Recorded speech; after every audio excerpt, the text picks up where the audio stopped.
Pada kesempatan kali ini kita akan membahas sinkronisasi pada teknik instalasi tenaga listrik. Apa saja pembahasannya nanti? Yang pertama, pengertian sinkronisasi. Yang kedua, tujuan sinkronisasi. Yang ketiga, syarat sinkronisasi. Keempat, jenis sinkronisasi. Dan kelima, peralatan sinkronisasi. Di Indonesia, pusat pembangkit menggunakan generator 3 fasa. Sebuah generator memiliki keterbatasan dalam memenuhi kebutuhan beban, sehingga perlu adanya beberapa generator bekerja bersamaan dalam suatu sistem jaringan listrik. Maka dari itu, kita perlu sinkronisasi atau penyamaan sistem. Jadi, pengertian sinkronisasi yaitu proses penggabungan dua generator yang bekerja pada tegangan AC baik saat disambungkan ke PLN maupun penambahan unit generator yang akan diparalel dengan generator sebelumnya yang telah disambungkan pada jaringan PLN. Berikutnya merupakan tujuan sinkronisasi. Yang pertama, mendapatkan daya yang lebih besar. Contohnya, kita menginginkan daya sebesar 800 kW. Sedangkan generator tersebut hanya mampu 500 kW, maka kita akan menambahkan satu unit lagi dan menggabungkannya dengan generator lama yang sudah tersambung pada jaringan PLN agar mendapatkan daya yang kita inginkan yaitu 800 kW. Yang kedua, efisiensi, menghemat biaya. Yang ketiga, memudahkan penentuan kapasitas generator. Yang keempat, menjamin kontinuitas ketersediaan daya listrik. Jadi menjamin kelangsungan tersedianya daya listrik untuk beban. Berikutnya adalah syarat sinkronisasi.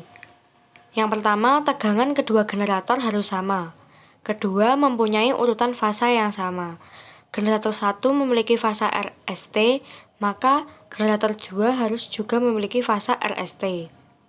Tidak boleh kebalik menjadi RTS. Yang ketiga, frekuensi kerja generator harus sama. Generator 1 memiliki frekuensi 50 Hz, maka generator 2 juga harus memiliki frekuensi 50 Hz. Sudut fasa kedua generator harus sama. Selanjutnya yaitu jenis sinkronisasi. Yang pertama, sinkronisasi maju. Forward synchronization, suatu proses sinkronisasi generator ke dalam busbar. Berikut gambarnya. Yang kedua, sinkronisasi terbalik.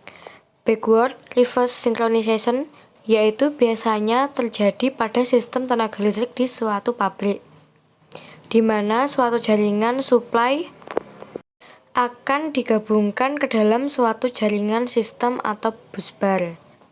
Berikut gambar sinkronisasi terbalik atau backward reverse synchronization. Next, peralatan sinkronisasi. Yang pertama ada double voltmeter. Fungsi dari double voltmeter ini dengan voltmeter dengan tampilan dua pengukuran tegangan, yaitu tegangan dari peralatan yang akan disinkronkan, generator, dan tegangan sistem yang bekerja. Selanjutnya ada double frequency meter. Jadi, fungsinya menampilkan nilai frekuensi dari kedua sumber AC. Berikutnya adalah sinkroskop, yaitu alat yang digunakan untuk mengetahui sudut fase dari kedua sumber. Terdiri dari jarum berputar, rotating pointer.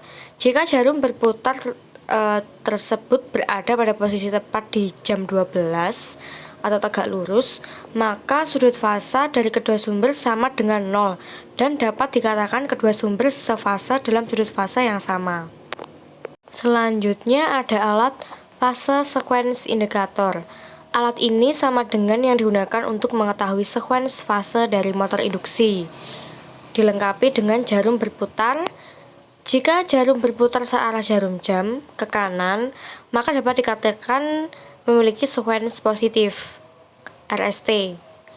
Jika berputar sebaliknya ke lawan arah jarum jam atau ke kiri, itu merupakan sekuens negatif atau RTS. Atau mungkin bisa disebut juga dengan alat urutan fasa.